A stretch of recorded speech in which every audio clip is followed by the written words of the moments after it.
Mike Schmitz of ESPN. We're here with Zeke Nnaji, big man out of Arizona. We're going to dive into your film here. We're going to look at both ends of the floor, offense, defense. But first, before getting into that, I wanted to start with one clip that I thought was very representative of you and kind of your motor and just your ability to move on the floor and impact the game in different ways. So if you could just walk me through what you're looking at here during this clip and just kind of highlight what your thought process is. Yeah, so I don't know, just set a screen, call it out. I'm just trying to cause havoc on defense. Yeah. I'm closing out hard. Yeah. And just trying to create any kind of turnovers I can with my intensity. Calling out another screen, and knew I had to switch there. Saw a mismatch, so I knew I had to come in and help on my guard, and knew that he thought he was going to be able to take advantage of the mismatch. So, yeah, I just came over and helped. Yeah, and it's all on display here, really. It's a lot of little things, but you're really communicating. You're in the right spot. You're calling out screens. You're giving help. You're hedging. You're recovering. Then you give the big one-slide hedge here that's perfect, help him kill his dribble. Then you're back to yours. Then you show that you can switch onto Ayayi, who's a quick point guard, and then you're going to help down with kind of the crackdown block. So I just feel like that clip really shows your versatility on the defensive end, your ability to guard away from the rim, and also have an impact in different areas. So, I thought you had some really, really bright spots this year on the defensive end of the floor. One thing that stood out to me right away is your technique on closeouts and your ability to cover ground at your size, 6'11", almost 7 feet tall. Here, okay, you're in perfect position to help on the roller, and then just look at the ground you cover here. Quick, choppy feet, wide stance, using your body without fouling, really, really good stuff. And here you can really see those choppy feet, how quickly you're able to move them, high hands, explosive hands, like you said, forcing him to kill the ball in the paint. That's big time. And then we saw it against, even perimeter players, right? Jaime Jacquez there, you do a great job of, containing him on the closeout, just really active feet, really active hands. And then here against Chris Smith also, that's just big-time basketball. I would say one thing is maybe just being able to defend without fouling. There are probably some times when you got a little bit handsy, but, overall, I think your footwork's really impressive. So how many positions do you think you can defend at the next level? Yeah, I definitely see myself defending 2 through 5, but still being able to switch on to like a point guard too. I'm really working a lot on my lateral quickness and my reaction time, or just to like when the offensive player moves. I've been working a lot on that, especially in these quarantine times where there's not much to do. So any little thing I can work on, anything that's really easy for me to work on, I'm going to be doing a lot of. Yeah, for sure. And we're going to get into some of that here next, especially switching pick and roll. Yes, he gets downhill to his right hand, but you can just see your activity. You can see your quickness. And here against Jamal Bey, like doing a great job there of just containing penetration. He loses the ball in the paint there because of your footwork, because of your stance. Like you said, I think the next step is being able to just stay in front of some of those speedy point guards. And like you said, I think you made a great point. A lot of that is just continuing to have active feet, sitting down and maybe forcing them in one direction rather than them being able to blow by. As you can see here, he kind of plays off that hang dribble. Yeah. Tyga Campbell, and he gets a step. And then I think we got one more here against Peyton Pritchard. What do you remember about guarding him, and what are the keys to slowing a guy like that down? I mean, it's tough because his range is so deep, and he can pull it from anywhere, so you have to get up a little closer. But when you do that, he likes to take it right past you. So I think the biggest thing with him is really bluffing, stunting like you're closer to him, so make him feel like you're closer, and then as he drives, you prepare for that drive. Definitely, and you did that as this game went along. You can see kind of to your point here, okay, you're going to switch, and maybe a little bit flat-footed, right, not as active. Yeah. And then he hits you with the hezzy and then the blow-by. But then, I believe this is earlier in the game. This is great. You do a perfect job of kind of forcing him into what you want, right? I know he wants that step back, but you keep him in front, you force him into a contested step back. That's pretty good defense. So whether it's the closeouts, whether it's switching onto guards or perimeter players, you definitely have the foot speed, I think, to do that. It's about, continuing to be active with your feet, just like you said. I think that's a great point.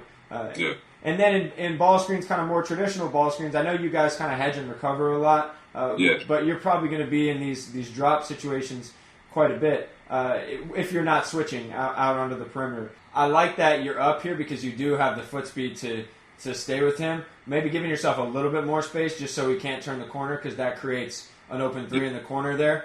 So it's about finding that balance of being aggressive, but also, being in position to keep them in front. And so take me through this play. Do you remember this? I think maybe there's some miscommunication. Maybe Josh called for a switch, maybe. Yeah, and I thought it was just going to be a quick show, but I should have probably communicated that better. Yeah, I think in general it's going to be those type of situations, even out of dribble handoffs, right? Like this one. You can see it's about that cat and mouse game. So, right, he's recovering, and you're kind of guarding too. So you got to bluff and stunt, and it seems like you got a good grasp of that. Here he's able to get downhill. I know it's a tough position, right, because you got Killian Tilly that you got to worry about, and then you got Kispert, who's really more of a shooter. But here I think you do a great job. Like, look at your position; it's perfect. Yeah. And just making sure that you're in the right spot to. Look, then you're at the rim. That's great defense. So you showed that as the season went on, that you can be really comfortable in those positions. And then the last element of these drops, I think, is being able to protect the rim if they do get downhill. Yeah. So what are you looking at here as he comes off? This might have been you might have communicated a switch also here, but. Yeah, I think I was calling out. Yeah, I forgot what I was calling out, but I saw him get past, and I knew I needed to help out. I knew that was a lack of communication on my part, so I had to go make up for it and try to meet him at the rim and disrupt the shot. That's great defense. And if you're in a traditional drop situation or there's no miscommunication, meeting him at the rim like that, if he is able to get that deep, that's perfect technique. That's just a really tough finish. So I think that's a great job there. But I think the next step is, I know you expecting to play a decent amount of 4, but you might play a handful of minutes at center also in the NBA, especially with these small ball lineups. And I think becoming an elite rim protector is going to be a big part of that. You had some really bright spots, I thought. Starting out with maybe some plays where you could have done something different. What are you looking at here? I think I was hugging him a little too much because I knew how much of a threat he was on the offensive glass. And so I was hugging it too much, didn't really give Stone any help there. I know I could have, if I was in a position to help more, I could have came up and blocked the shot. But, so what were those battles like? Because I don't blame you for trying to keep a beast like that off the offensive glass. What were those games like against Isaiah Stewart? Yeah, they were fun because, he's a great player, super physical, and he also has like a really good motor. And it was just really, both of us kind of play really hard. And we go hard in the glass. We make our moves strong, and so it was a battle. But I mean, it's so fun to play in those kind of games, really. So you don't rotate there. You're worried about the big, but here's a great example of you doing exactly that. I believe on that baseline drive, you can see your agility here. Great reaction time, quick off 2 feet, and just using your length to bother guys is going to be huge because you've shown glimpses of that verticality. I think just being more willing to go attack some of those shots at times. What happens here? I don't remember. I think in this game too, I was hugging a lot of Big O because I knew how good he was on the glass and everything. But I definitely could have come up and come over and help Stone out. I don't know why I really didn't there. Yeah, it's tough to find that balance between finding body on the defensive glass or making sure you deny a catch. But those are all things that, with more experience and more space in the NBA is going to look a little bit different. But here I thought this game especially, you had some really good moments at the rim. What do you remember about this play? This is late game, clock running down.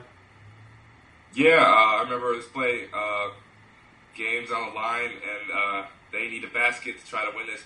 I knew I had to go up and contest the shot because he'd been scoring like crazy that day. Yeah, I think he had like 40-something.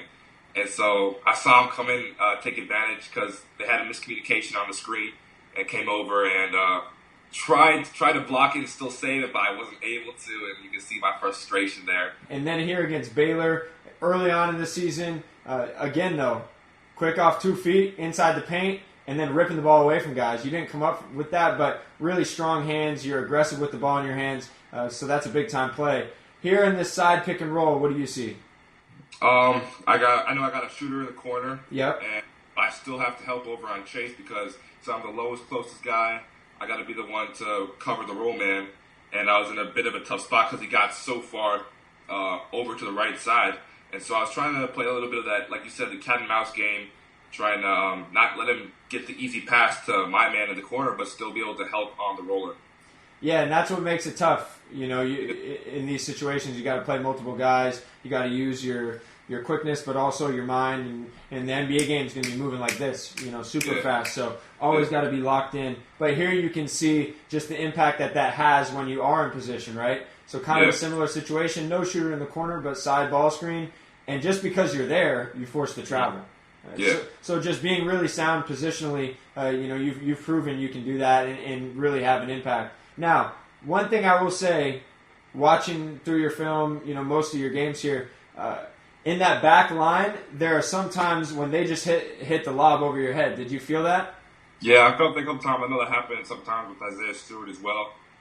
So how do you keep that balance between, because he splits, you guys, you feel that your natural inclination is go get the ball. What are the kind of some of the nuances of still being a factor in that spot?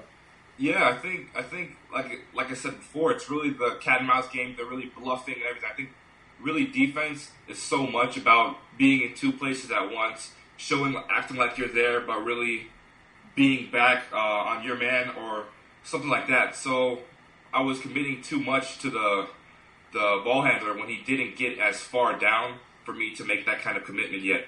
And so since I left early, he saw my man was wide open and he passed it to him. But aside from that Washington game, here's another one. But aside from that Washington game, as the season went along, I thought you did a really good job of kind of playing that cat and mouse game, getting more steals. See, this is perfect. What are you reading? You're just reading his eyes? Yeah. Trying to bluff, make him think that I'm coming for him. And as I can see he's about to pass that ball, I go and make a play for it. And that's great. Just using your quickness, using your positional length. That's a big time, defensive read. Just a quick one here on post defense, and then we'll get to the fun stuff, the offensive side. But you're going to be facing guys Isaiah Stewart size and stronger. So much of it is going to be about being able to body up and do your work early and rely on your quickness, right? Whereas here against Onyeka, I thought you do a really good job of what? What are you doing here? Talk me through this one. Yeah, three-quartering. I knew my teammates had my back when I did three-quarter to deny, and so the passer, he saw my teammates, and so he couldn't slob it right over me. So he tried to put it in a place where I couldn't get it, but since I was trying to fight around and swim over that off arm, I was able to get in a position to grab that. Yeah, and using your quickness and using your motor to be disruptive like this is great. So now flipping to the offensive side of the ball, like you touched on, I do think you have some more shooting potential, at the next level.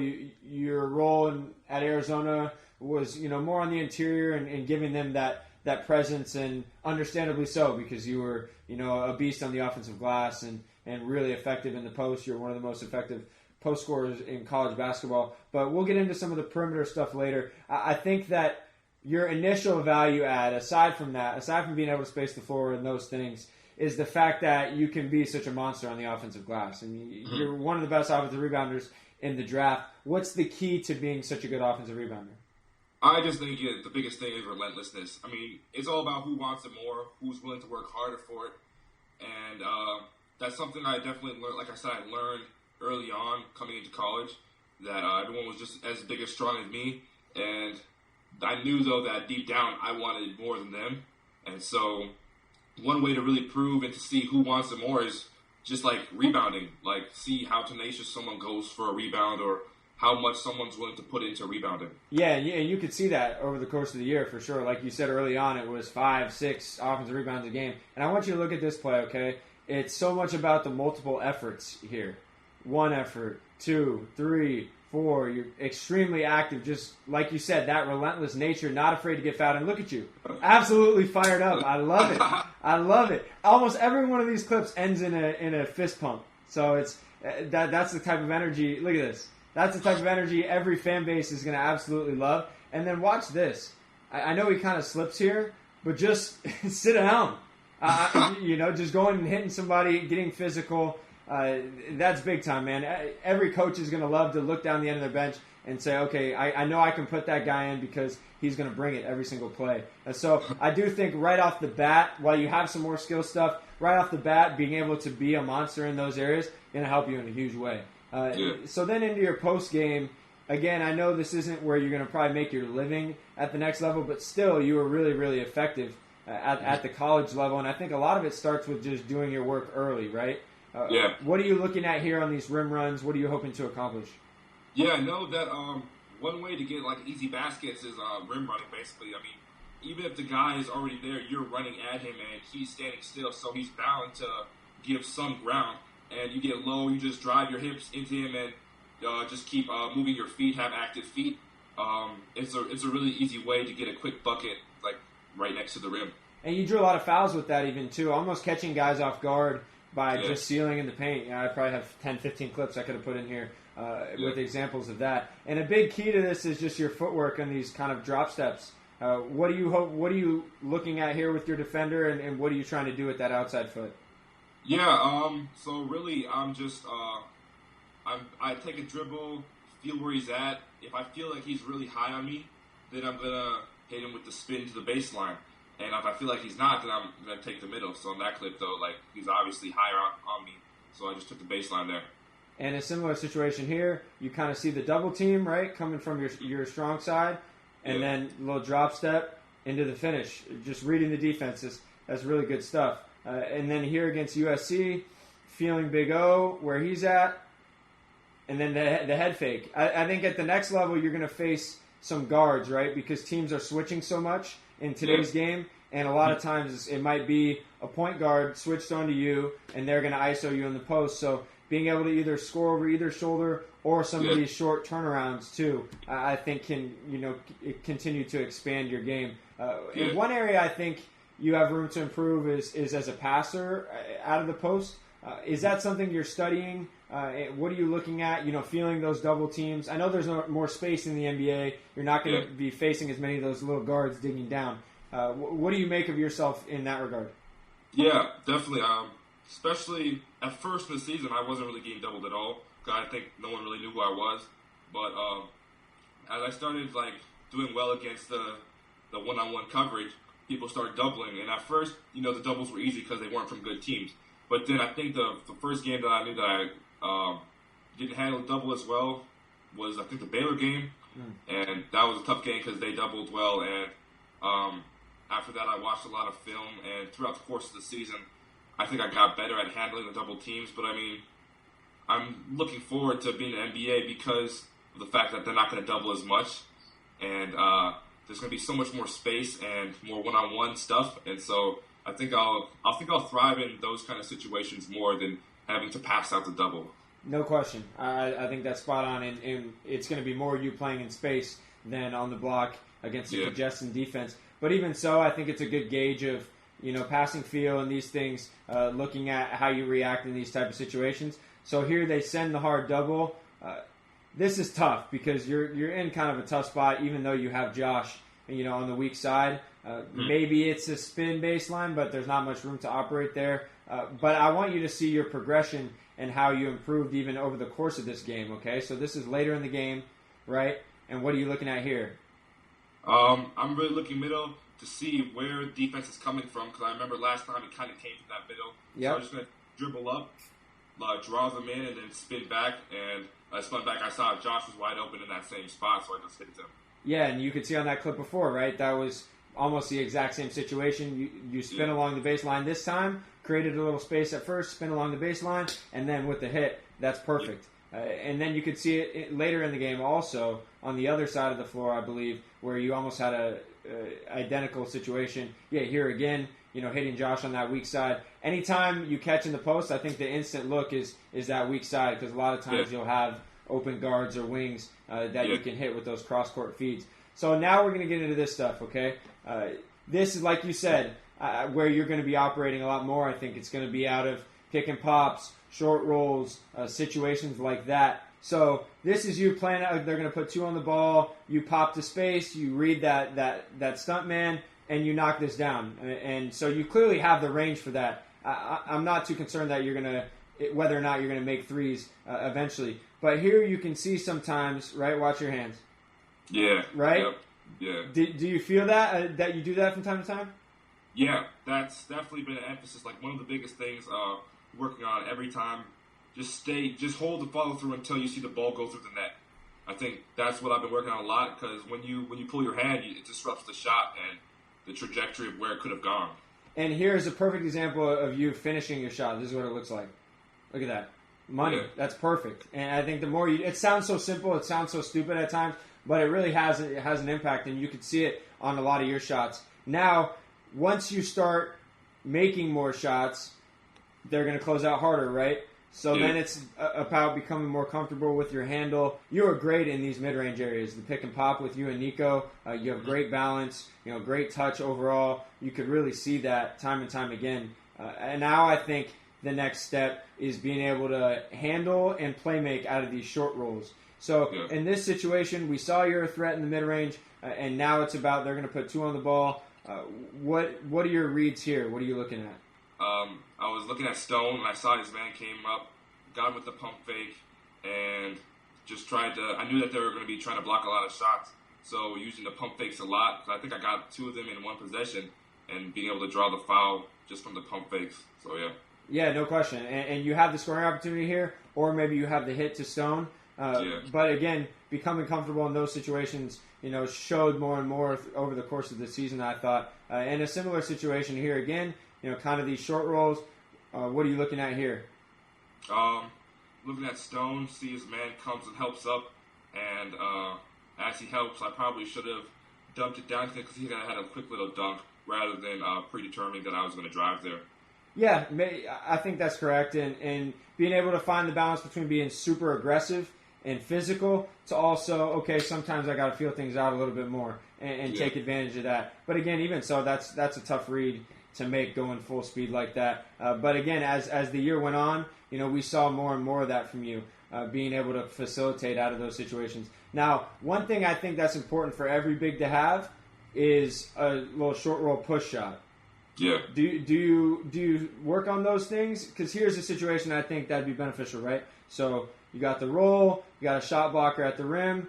Even if you are bouncy, even if you're as physical as you are, I think it's useful to have that little push shot. What do you think of that?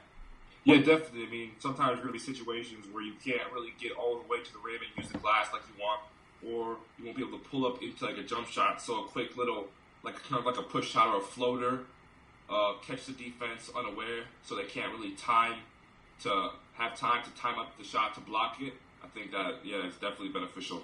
Yeah, because it might be Rudy Gobert, Joel Embiid, these type of guys rotating from the weak side. So got to use your touch. But again, you can see on these next few clips that you do have the agility in these short roll situations to kind of step around guys and to use your fluidity. Watch this. Just footwork, just being able to dodge those weak side defenders. You're going to be in these roll situations a lot more. And then again here, just big steps, being slithery, being smart with your footwork, efficient. That's great. That's going to allow you to get a lot of easy looks at the next level. And then lastly, playing out of these handoffs. That's going to be a big emphasis too, I think, more and more. Having chemistry with the point guard, here the hit with Nico, back into it, and then you read the defender at the straight line drive and draw the foul.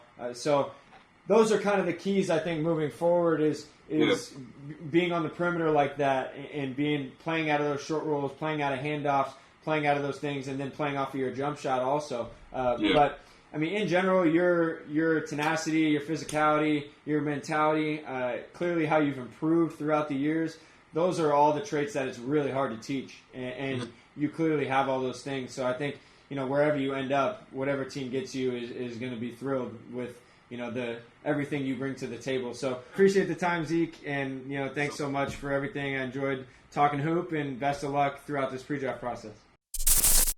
Thanks for watching ESPN on YouTube. For live streaming, sports, and premium content, subscribe to ESPN+.